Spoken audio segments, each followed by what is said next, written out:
કલ્પના કરો, એક ગામ અને ત્યાં ગુંજતો એક રહસ્યમય અવાજ. લોકો એને આહટ કહે છે. તો ચાલો આજે આપણે ભૈરવપુરની આ હાડ થીજાવી દેતી ભૂતિયા વાર્તાના ઊંડાણમાં ઉતરીએ અને જાણીએ કે આ આહટનું રહસ્ય આખિર છે શું. વિચારો, એવી જગ્યાએ જવાની હિંમત કરશો જ્યાં કોઈ દેખાતું નથી પણ પગલાંનો અવાજ સતત સંભળાય છે. આ એક એવો સવાલ છે જે સીધો જ આપણને વાર્તાના એ ભયાનક વાતાવરણમાં ખેંચી જાય છે. તો વાર્તા આપણને લઈ જાય છે ભૈરવપુર ગામમાં. આમ તો એક સામાન્ય ગામ, પણ હવે લગભગ નિર્જન થઈ ગયું છે. અને એનું કારણ છે ગામની વચ્ચોવચ્ચ આવેલી એક જૂની ખંડેર જેવી હવેલી. સ્થાનિક લોકો તો ત્યાં ફરકતા પણ નથી. એ લોકોનું માનવું છે કે એ હવેલી પર કોઈકનો ઓછાયો છે. અને એ ઓછાયા વિશે લોકો શું કહે છે ખબર છે? કહેવાય છે કે ત્યાં રાતના સમયે વિચિત્ર અવાજો આવે છે. એવું લાગે જાણે કોઈ અદૃશ્ય વ્યક્તિ બસ આસપાસ જ ચાલી રહી હોય. આ વાત જ આખી વાર્તાનો પાયો છે, ડર અને રહસ્યથી ભરેલો. તો આ આહટ છે શું? જો, આહટનો મતલબ તો થાય છે કોઈ ધીમો અવાજ અથવા પગલાંનો સંચાર. પણ આ વાર્તામાં આહટ માત્ર કોઈ અવાજ નથી. ના, એ તો એક ભયાનક હાજરી છે. એક એવું અસ્તિત્વ જે આવનારા વિનાશનો સંકેત આપે છે. હવે વાર્તામાં ટ્વિસ્ટ ત્યારે આવે છે જ્યારે રીના નામની એક છોકરી જે ત્યાં મુલાકાતે આવી હોય છે એ એક શરત સ્વીકારી લે છે. કઈ શરત? એ જ ભૂતિયા હવેલીમાં એકલા જ જવાની.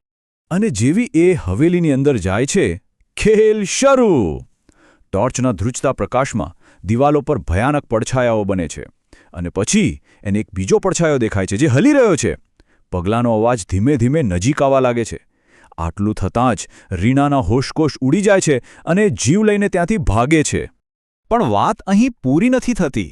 હવે એ ડર, એ ભય હવેલીની 4 દિવાલોમાંથી બહાર નીકળીને આખા ગામમાં ફેલાઈ જાય છે. જે પહેલાં માત્ર હવેલીનો ઓછાયો હતો, એ હવે આખા ગામનું દુઃસ્વપ્ન બની જાય છે. જુઓ, આ આતંક કેવી રીતે ફેલાયો. રીનાને પોતાના રૂમના અરીસામાં કોઈ આકૃતિ દેખાય છે. પગલાં સંભળાય છે. તો તળાવ કિનારે રઘુવાળનનો સામનો લીલી આંખોવાળા એક સફેદ ભૂત સાથે થાય છે.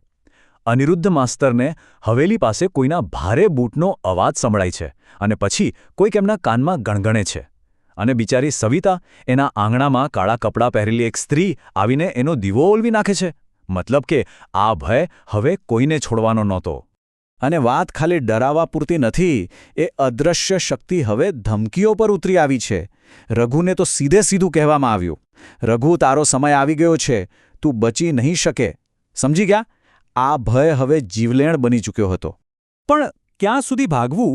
હવે વાર્તા એક એવા વળાંક પર આવે છે જ્યાં ભાગવાને બદલે સામનો કરવાનો નિર્ણય લેવાય છે. ગામના કેટલાક હિંમતવાન લોકો નક્કી કરે છે કે આ આતંકના મૂળ સુધી પહોંચવું જ પડશે. અને આ મિશન માટે કોણ ભેગું થાય છે? એક તો રીના, જેણે આ બધું શરૂ થતાં જોયું. બીજા છે અનિરુદ્ધ, ગામના શિક્ષક. અને ત્રીજા છે પોલીસ અધિકારી અરવિંદ. આ ત્રણેય ભેગા મળીને હવેલીના ભોયરામાં તપાસ કરવાનું નક્કી કરે છે. અને ભોયરામાં હવેલીના સૌથી અંધારા અને ડરાવણા ખૂણામાં એમને દિવાલ પર કંઈક એવું દેખાય છે જે એમના હોશ ઉડાવી દે છે. લોહીથી લખેલો એક સંદેશ. અને એ સંદેશ શું હતો? એમાં લખ્યું હતું, આહટથી બચવું અશક્ય છે. આ કોઈ ચેતવણી નહોતી, આ તો એક ખુલ્લો પડકાર હતો. એક એવો સંદેશ જે કહેતો હતો કે તમે ગમે તેટલા પ્રયત્ન કરી લો, બચી નહીં શકો. તો સવાલ એ છે કે આ આહટ કોની છે? આ ભૂત કોણ છે? તપાસ કરતાં ખબર પડે છે કે આ લલિતા નામની એક સ્ત્રીની આત્મા છે. આજથી 100 વર્ષ પહેલાં એના જ લોભી પતિએ એને આ જ ભોયરામાં જીવતી દાટી દીધી હતી. હવે સમજાયો કે એનો આટલો ગુસ્સો અને બદલાની ભાવના ક્યાંથી આવે છે. અને લલિતાની આત્માનો સંદેશ સાફ છે. મારો શ્રાપ શાશ્વત છે. જેઓ સત્ય જાણે છે તેઓ પણ બચી શકતા નથી. મતલબ કે સત્ય જાણવાથી મુક્તિ નહીં મળે.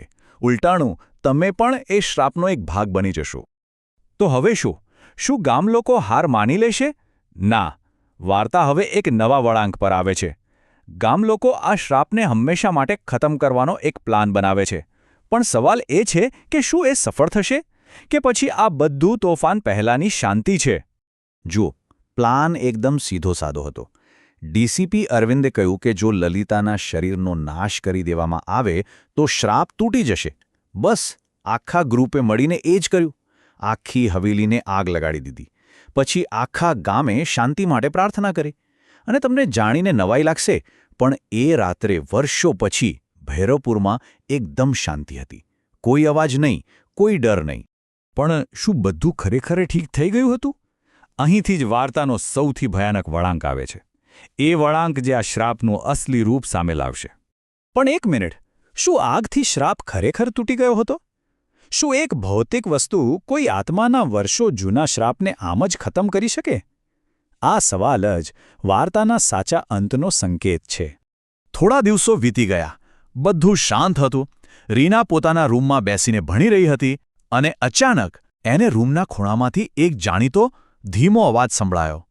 એ જ આહટ. રીના ધ્રુસતા અવાજે પૂછે છે, કોણ છે?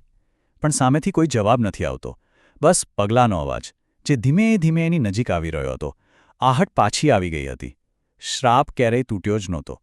અને આ જ વાર્તાનું સૌથી ડરામણું સત્ય છે. આહટ એ કોઈ અવાજ નથી. એ તો એક પડછાયો છે. એક એવો પડછાયો જે તમારો પીછો ક્યારેય નથી છોડતો.